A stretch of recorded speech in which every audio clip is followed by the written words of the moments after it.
my vlog channel di Revolvis with me Dani Caniago. Jadi gue udah lama banget nih nggak bikin vlog ini, ada hampir setahun kayak gue stop nih.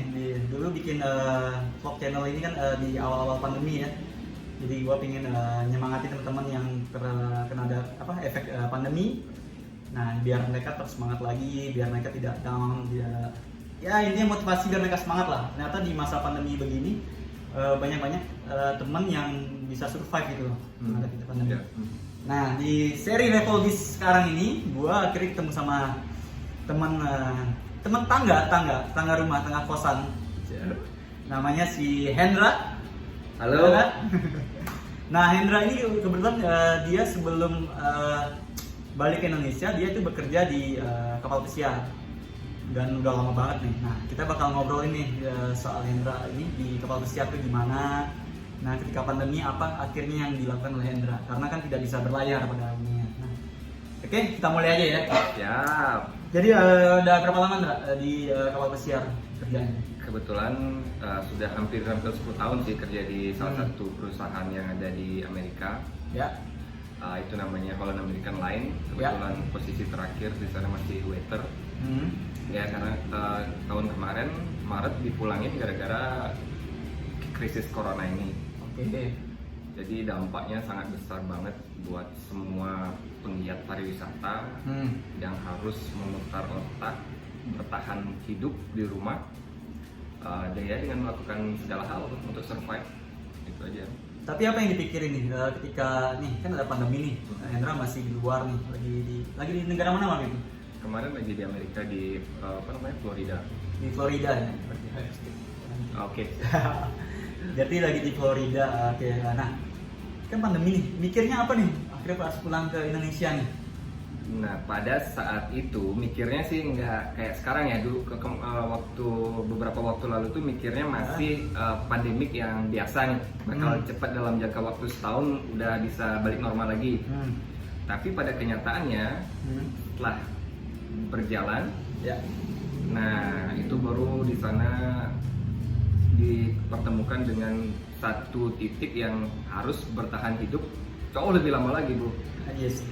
Karena awalnya mikirnya orang kan Maret mulai PSBB ya waktu itu cerita. Maret PSBB dan ada anggapan di bulan Juni pandemi ini akan berakhir kan. Ya. Bulan Juni dan akhir tahun. Tapi ya. Ternyata Juninya belum Juni tahun berapa gitu.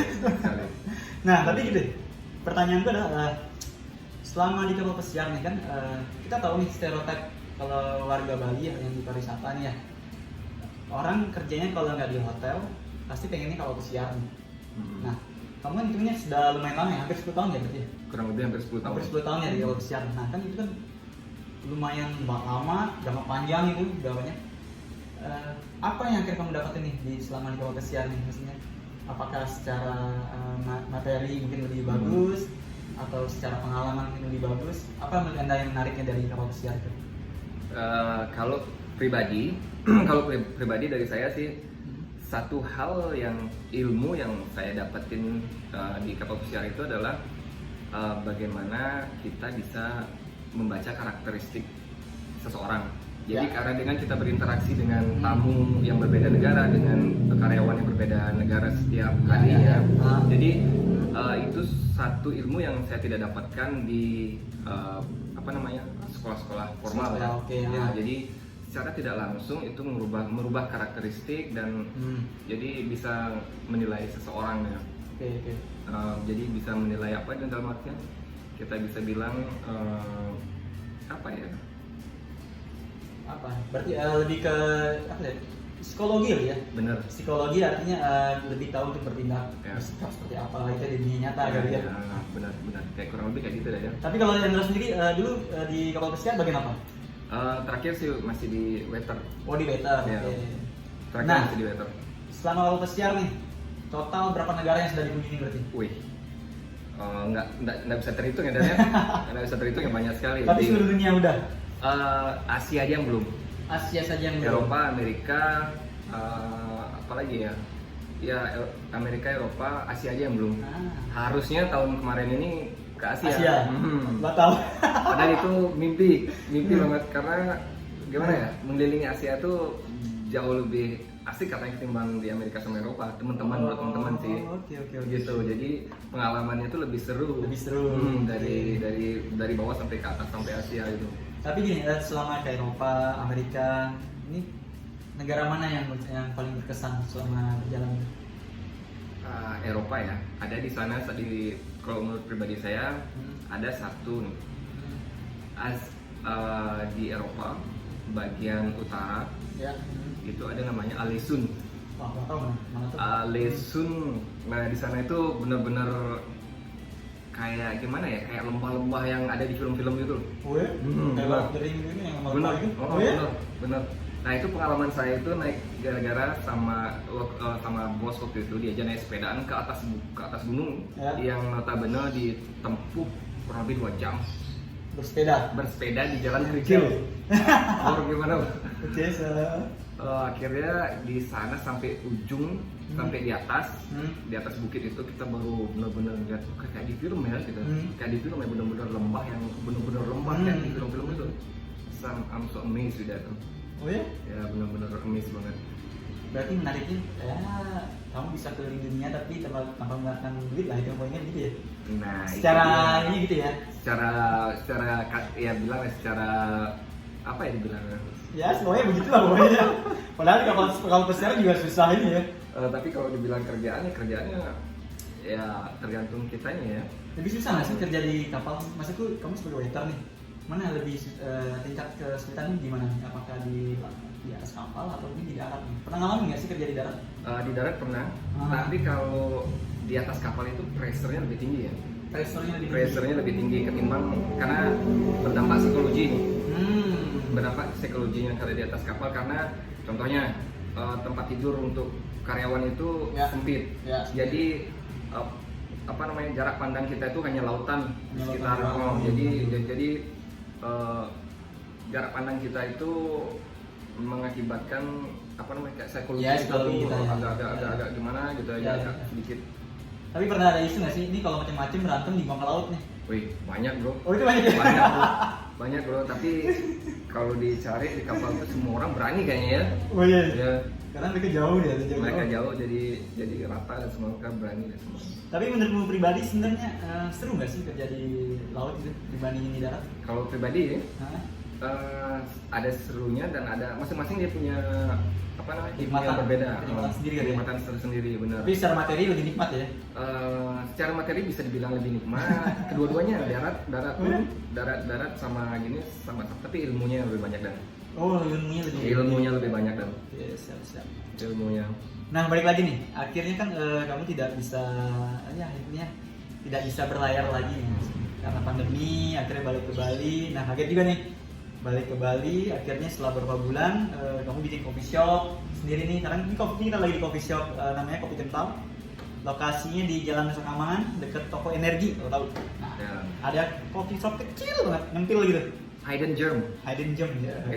Tapi seru sih, aku juga suka banget kopi di sini karena nggak ramai aja. Kalau nyari sendiri, nyari tenang boleh sini. Ramein lah. Wadidaw. Nah, ada kejadian dikit. Nah, bisnis coffee shop, bisnisnya modal sendiri, barista sendiri, waiter sendiri. Jadi all in one ya. Cleaningnya juga sendiri ya. Opening, closing sendiri sementara. Nah, jadi semua ini dilakukan sendiri di coffee shop ini. Apa yang kamu rasakan nih? Karena kan itu kan kamu ini belum pernah berbisnis nih. Ini bisa dibilang adalah bisnis yang diterjunin pertama kali lah ya. Ya walaupun mungkin sebelumnya aku juga tahu kan kamu pernah joinan bisnis di F&B juga, tapi gagal. Akhirnya ada coffee shop juga nih sekarang yang benar sendiri. Itu gimana rasanya?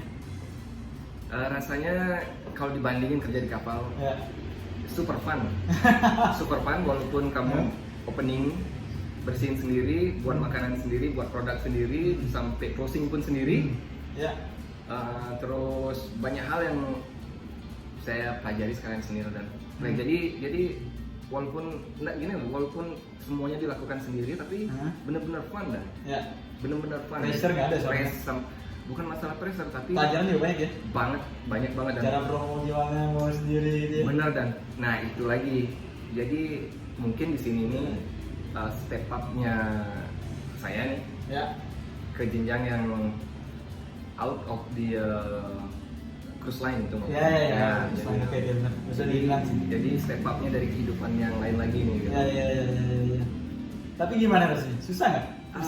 Di awal dibilang susah gampang dan Nah, tergantung kamu passionmu di mana gitu. Ya. Jadi sebenarnya dibilang bisnis ya susah banget nih, berdarah-darah nih. tapi menikmati ya. Tapi menikmati juga, apalagi kita membangun usaha di masa pandemi gini. Wah, gila ya. Susah banget nih. Ekstra ke trouble ya Ya. jelasnya. Tapi balik lagi itu it's fun. It's Fun ya? fun. Jadi benar-benar. Tapi gimana ini? Maksudnya kamu nggak ada basic di bikin kopi nih? Berarti benar-benar belajar juga dulu nih awalnya. Nah kebetulan kalau untuk di kopi, kebetulan di sekitaran itu dari dulu tuh teman-teman banyak sih punya teman-teman yang barista, Ya. Profesional barista lah. Profesional barista, Jadi ya. setiap pulang berlayar dulu ketemu sama mereka, dalam artian mereka ngomongin kopi, jadi seolah gini apa namanya, secara tidak langsung itu cuma dengar aja, cuma mendengar dari pembicaraan mereka, akhirnya basicnya tau lah basic gitu. Tapi kenapa memilih kopi? Coba tanya bisa. Kan banyak F&B banyak jenisnya, ada makanan berat, makanan ringan, atau mungkin yang lainnya ya. Kenapa memilih kopi? Gitu? Nah awalnya nggak kopi sih, awalnya di boba nih. Ya. Waktu zaman boba gini. Oh ya, boba. Pernah creating produk namanya boba bubble bee. Akhirnya observasi sekian bulan, akhirnya kayaknya marketnya nggak bakal bertahan lama. Ya. Akhirnya switch ke market yang berikutnya kopi. Nah setelah itu barulah mulai start di kopi. Akhirnya baru start di kopi, mempelajari kopi yang agak lebih serius sedikit. Tantangannya apa di pandemi ini? Tantangannya di pandemi ini adalah bagaimana kamu menciptakan kreatif dirimu sendiri. Benar. Enggak, ini tantangan berbisnisnya gimana nih? Biar operasional tertutupi. Ya itu kan untuk meningkatkan penjualan lah. Meningkatkan penjualan gimana nih akhirnya tantangannya? Itu sih berat banget sebenarnya dan untungnya ada support dari teman-teman. Jadi sementara nih kita kan nggak terlalu berani jor-joran nih, nggak berani all out nih. Jadi low risk aja lah. Oh, oke, yang penting berjalan ya. Low budget, low risk, yang penting jalan untuk operasional, kita tertutupi. Tapi tetap juga kita setiap hari itu nyari gini apa solusi-solusi untuk solusi biar bertahan, operasionalnya aman lah ya. Ya. Nah menurut kamu jadi akhirnya gimana nih? Apakah ini kan pandemi akhirnya kan makin lama lagi nih, apalagi sekarang mulai PPKM lagi nih. Sekarang nih.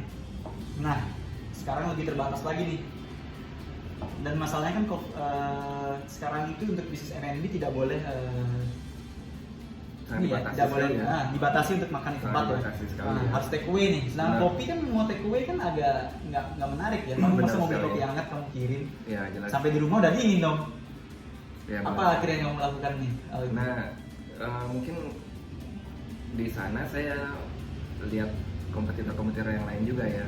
Jadi di sana saya ikut apa namanya promosi kayak teman-teman yang lain lakukan. Contohnya ya kayak kita push ice kopinya di Grab, di takeaway-nya di ice kopi. Jadi developing produk baru di ice kopi segala macam. Artinya itu solusi supaya orang bisa order di kopi kental. Bener. Dengan cara adalah minumannya lebih ke ice ya, lebih ice coffee ya. Oh itu menarik juga tuh. Ya udah paling nggak ice kopi juga sih, tapi produk es lah ya, es yang lain-lain gitu. Oke, kayak itu juga menarik banget. Kita nggak usah lama-lama lagi, biar orang nontonnya to the point. Pokoknya tetap support kita semua di sama pandemi ini, kita saling support. Biar teman-teman yang lagi down dengan bisnisnya apapun, kalau kamu masih punya kelebihan di bidang apapun, saling dukung aja, support aja teman-teman. Jadi biar mereka tetap semangat di bisnisnya. Jangan sampai, memang kita semua sedang susah, tapi jangan dibikin susah. Itu aja sih poinnya. Stay positif. Ya. Eksekusi. Yes. apa yang menurut kamu ingin lakukan. Oke, sampai jumpa lagi di Revolvis berikutnya. Bye.